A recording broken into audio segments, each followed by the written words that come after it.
Pope Leo XIII states the following on the subject of usury, the charging of interest on money. On the one hand, there is the party which holds the power because it holds the wealth, which has in its grasp all labor and all trade, which manipulates for its own benefit and its own purposes all the sources of supply, and which is powerfully represented in the councils of state itself.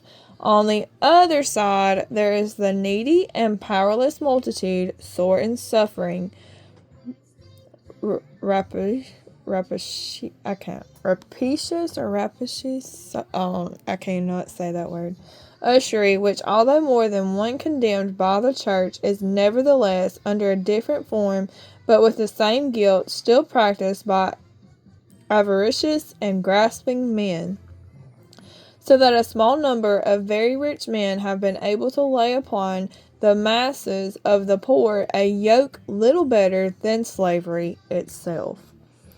And in 1899, due to the discovery of a vastly increasing amount of wealth in gold and diamonds within South Africa, the Red Shields, through their agents Lord Alfred Milner and Cecil Rhodes, sent 400,000 British soldiers over there to fight against the enemy, which consists of 30,000 Boer farmers with rifles who would rather not leave their own land. It is during this so-called war that the concentration camp is invented, when the British rounded up anyone sympathetic to the Boers, which included women and children, and placed them in unsanitary, fever-ridden camps. The Red Shield British Army goes on to win this war, and thus the vast wealth in gold and diamonds for the Red Shields. Indeed, in a speech he gave on October 30th, 1937, Rear Admiral Henry Hamilton Beamish had the following to say on the subject of the Boer War. The Boer War occurred 37 years ago.